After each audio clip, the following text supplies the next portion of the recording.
The grand jury did not actually vote on the indictment that Jim Comey might be tried on. But it continues to be striking to me. What I'm saying is, you think after 10 years of public life, you wouldn't know it already? No. Your side of the aisle knows that the prices are bad. They knew that the job numbers were bad in the summer, so they fired the girl that gave us the numbers.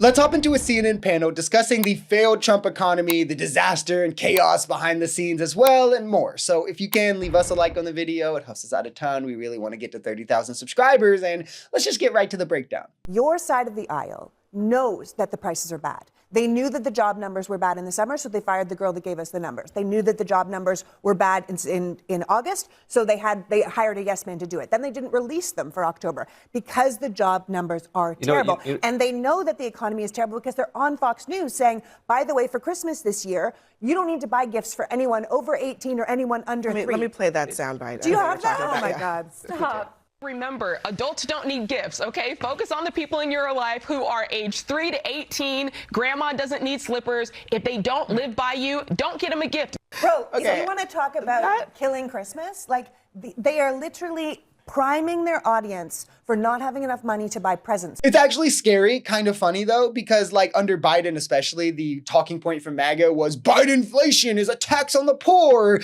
prices are out of control. But now under MAGA, it's like, it's patriotic to pay high prices. In that kids only need one toy for Christmas and adults don't need any gifts. Like, what are we doing? Where are we at where this is the political rhetoric coming from one party? We're going into Thanksgiving with grocery prices through the roof, right? That was not the case last year. Thanksgiving is more costly now. Christmas shopping, starting with toys, through the roof.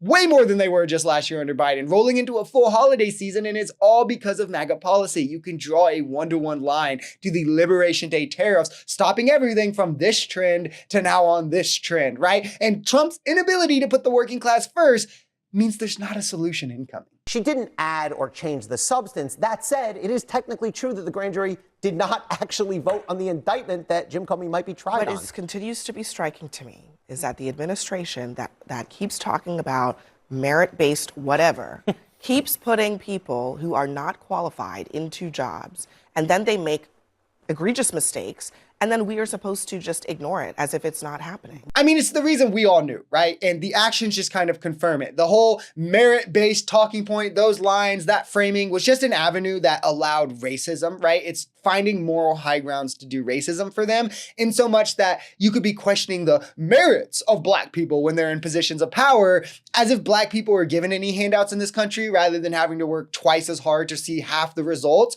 And this is to cover the fact that these people were actually just uncomfortable with brown people being in positions of power, especially showcased by the fact that they're calling like the Baltimore mayor a DEI hire, someone who was democratically elected. They were calling Kamala Harris a DEI hire, objectively one of the most qualified people to ever be vice president, had worked at every level of government, right? It's literally just brown people. And then also on the other side of the coin, it's why there was never a single outrage about white people's merit in any field ever. There was never once, oh, here's a predominantly Black company.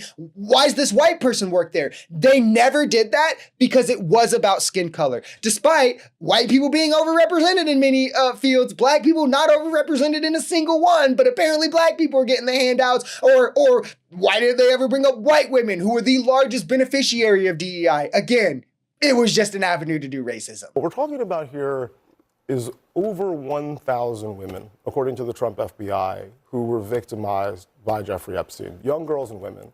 And, you know, I try to put that in perspective. Imagine your average American high school. Every girl at that high school, and the high school at the town over, and the high school at the town over from that.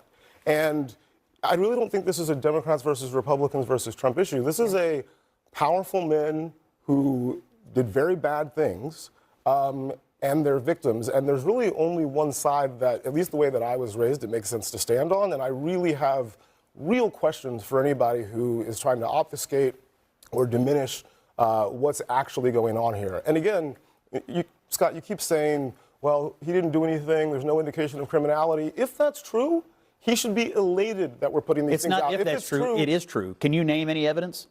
I would like to see the evidence. What I'm saying You is, think after 10 years of public life, you wouldn't know it already? no. I think that's a weird thing to be a point. Like, oh, we know after all this time because Trump's public. Isn't the whole problem that we don't know anybody who was on the list and that many of them are suspected to be public, high-profile individuals? Why would it be any different for Trump? Like, this is such juvenile thinking. And if anything, with him, we have his letters with Epstein. We have the emails from Epstein regarding him with a victim. We have the pattern of Trump's behavior. To say that it's not a far-fetched concern, or to say it is a far-fetched concern, is fantasy, right? It's not founded on reality. There is genuine reason for people to be worried that Trump might be incriminated by these files, which is why they are. And if Trump wasn't, he should be excited to release them and dismiss these kind of concerns, which is why his hesitancy to do so speaks louder volumes than any action could.